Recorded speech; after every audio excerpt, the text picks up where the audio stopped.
I know you know, Orlando, Florida is a hot spot for real estate investing. You can make so much money here. I know you see it on the infomercials, the YouTube ads, everywhere. Come to Florida, it rains money for landlords. Today we're gonna talk about it. Jared Jones is the way to go. Call 706-5000. Hey, Jared Jones. I'm a real estate investor, real estate broker of 20 years. I've personally dealt with 200 to 300 investment properties in my career. I've also sold nearly 4,000 homes as well. Today, we're gonna focus down on exactly what it means to make money in the real estate market in Florida, all the different ways you can do it, some of the pitfalls that you're gonna wanna avoid, and how you can get in with less hassle. You know, what are the credit barriers? What are all the things that you're gonna need to know? We're gonna talk about that step by step. So first thing on everybody's mind, Airbnb, short-term rentals. You got Disney World, you got people coming here on vacation by the droves.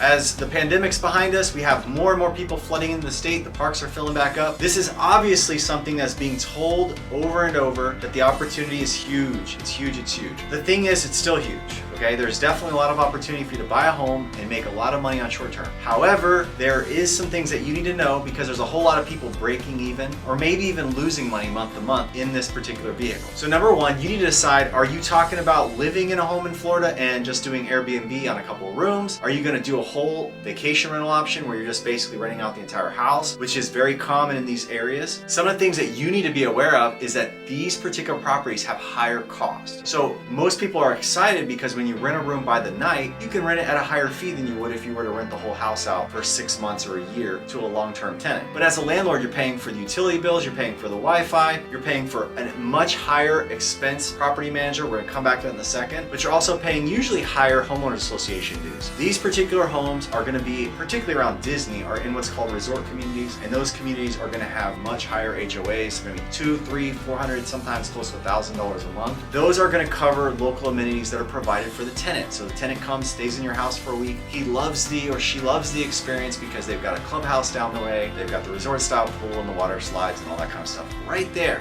They don't have to go to Disney for it. So while that's exciting to market that on VRBO and all these websites, they do come at a cost and you, the landlord, are paying it. But let's also talk about the property management aspect. Most people are excited again at the high rate of income. There's higher level property management needed. It's not the same when you're just collecting a check once a month, as obvious. Higher demand management requires a higher fee. Usually they're charging anywhere from 25 to 35% in Florida, so it gets expensive. And a lot of times, many owners are opting to either do it all themselves or they're teaming up with a company like Evolve, which kind of partners alongside of you, takes way less money, but allows you all the resources you need so you can do it yourself. I know people that are doing it from outside the country, so it absolutely is possible to manage your own property that's here in Florida while you're somewhere else. So if you think it isn't, that's not true. The other thing is it obviously has to be permitted, not just by the homeowners association, but it has to be permitted to be rented out short-term by the county, city, local authority. Okay, there's only a few places actually in Central Florida on the city governance side that will actually permit this. Call it the Golden Triangle. If you Google Golden Triangle Davenport, Golden Triangle Disney, you're gonna see a pretty nice large area where you actually can rent any home out short-term, but the homeowners association in those areas have to permit it. So for instance, Celebration is right in the middle of that triangle, but if you try that in Celebration, the neighborhood that Disney built, by the way,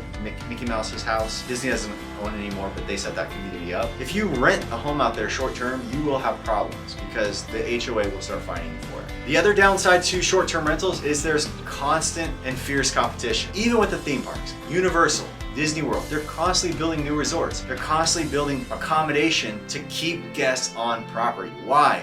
Money. The longer the guests stay on the property, the more money that those theme parks make. And so there's a constant building process. Disney has a lot of land. They're still building on it. Universal's not as much land, but they're still doing the same thing. They just recently opened some new spots as well. So they're competing with everybody else for the tourist vacation. But you got a lot of homes in this area already. Now, really, I believe we're kind of on the last 20, 30% of all the available land in the Golden Triangle to be built out. A lot of it is taken already, so there's not a ton of new opportunities, but it's there. One other thing I want to point out for short-term rental owner landlords, you need to know that you got to set those properties up. So besides all the high expenses and carrying costs of property management, utilities, everything else, you've got to put the furnishings in all the way down to the silverware. And guess what happens? People throw parties when they're on vacation and the couch gets wrecked. So you're having to put in a pretty expensive amount of furniture that if you are renting a house out, let's say to a year-long tenant, they're just taking the house vacant and basically sometimes cutting their own grass. You know, it's a much different arena. Now, I've heard of a lot of people, and And I'll tell you some downsides with short-term renting. There's a lot of people that if they have a mortgage, they have all the utilities, all the carrying costs, and they're paying a property manager 25 to 35%, they're not making any money, okay? Or they're making very little. It's almost not worth the hassle. Now, some people say, hey, that's okay because I live in the snow and I want to come down and stay in this thing for a few weeks out of the year. And they're happy with that. But in some cases, it's not such a great option. But there are workarounds because freeing up 25 to 30% of all of your bookings by not having that property manager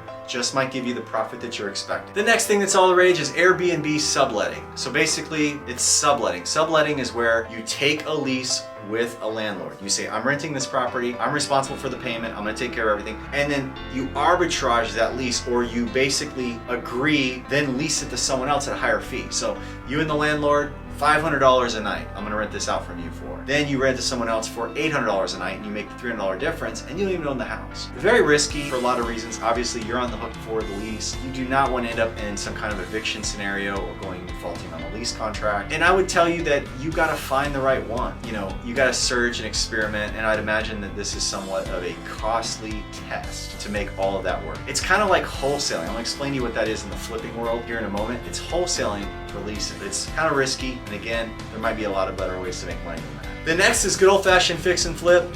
Obviously, the whole world knows about fix and flip. It's basically find a property at a discount, acquire it, rehab it, put it back on the market for a profit. The obvious downsides to this is you need a team. Okay, so if you don't have a team, you probably aren't going to make good money, and that means getting good contractors, reputable, that do a good job, that can actually make you a profit. The other thing that is very, very hard to do in this market right now is find discounted inventory. There's no such thing as discounted inventory. Right now, every seller and their brother knows that in Florida, everything they own is hot, that someone will do anything they need to do to buy the house at the highest possible price. So buying homes that are on the market, there's no margin on those. It is incredibly tough for you to make a profit in those in that arena right now, just because supply is so low that people are willing to pay much higher than you can really make. Now, if you hold a property, then you could make money, but if you take a long-term slow flip, buy it kind of on the margin, maybe you have a little bit of a discount but not much, and then you hold it for 7 months and then you speculate that the market's going up. Risky move, but it can be done. The other thing that people are doing is what's called wholesaling property. It's also a flip of sorts. Wholesaling is basically where you are controlling a property, the sale of it, without actually putting your name on it and making a difference. So to make it simple, if I was selling my house for $100,000, somebody knows that I'm going to sell my house and I'm going to put it on the market in a month, and they come up and they say, hey man, I'll give you $100,000, sign the contract. They make the contract where in legal terms, they are going to buy it for $100,000, but they have the right to hand that contract off to someone else. What the wholesaler does is, once he has the contract signed, he has the right to buy my house. He then goes and finds investor B to buy the house at $110,000, and he makes a $10,000 spread. You do not need a real estate license to do it. It is not a crime. However, if you do not close, remember, it's just like when you are the lease arbitrage wholesaler, like we talked about before, you are signing a contract. You are likely putting something on the line to show that you're in a contract with someone, which is called good faith deposit, an item of value to actually hold the contract and actually make it valid. And so you could lose that. So with that being said, it is popular. People are selling this idea. This is in every investor course, and there's a lot of people, I think, doing it successfully. The downsides, you have to have a lot of access to people who are willing to sell the house and sell it at a good price before it hits the market. And then you have to have a marketplace. You have to know who can buy it from them. So literally, you have to be like the real estate listing agent, the real estate buying agent. Again, this is not licensed selling property. You're basically a buyer. You're the principal. You are putting your name on a contract to buy a home which you don't actually buy. You could put yourself in a bind again by not validating the contract and going through with it, fulfilling it, and then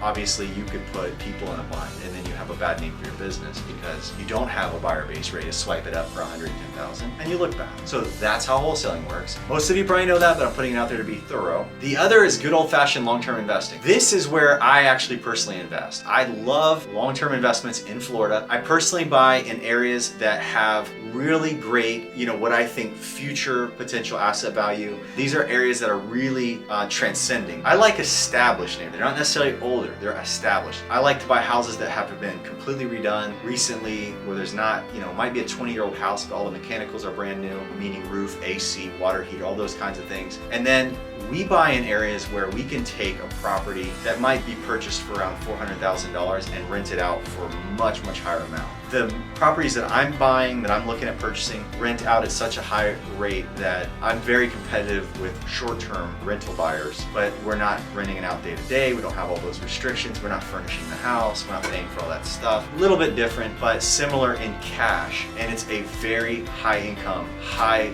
potential ROI prospect that I'm personally looking at. Our company actually takes care of property management. So if you are looking to rent or buy a home, invest in the Orlando area, we can help you from targeting a great home in an established area, kind of along the same pattern if that's what you're interested in. And these are areas that we basically do a lot of due diligence on ahead of time. If you're in a different state or a different country, we're absolutely suited to help you because we do all kinds of video touring and stuff like that ahead of time, let you see the property, let you see the numbers, and then through the due diligence process, you can safely get an idea of everything in terms of cost before you're actually bound into the sale. Reach out to me direct if you want more information on that. But let's get to the meat. How do you actually buy an investment property? Well, it's less than you think. Right now, there are investment loans at 15% down with decent interest rates. I say decent, 3-4% range. Depends on credit, depends on your qualifications, things of that nature. But 15% down is the initial qualifier right now for an investment home. The other way that you can purchase a home is you don't have 15% down, borrow equity from your current home. Obviously, all the homes in America practically have equity right now. So you can take equity out and then you can purchase a home that has a high return from cash flow. And again, we can do the entire process for you, help you with acquisition and management no matter where you are. You don't have to live. The second thing you can do is if you live in the area that you want to invest, you can move out of the current home and lease it out and purchase another primary residence for yourself. It's a very common way. Usually it's for the youthful among us that don't find moving to be so treacherous. After a while that gets old and you stop doing it. But usually if you are younger, you probably don't have the funds that someone does that's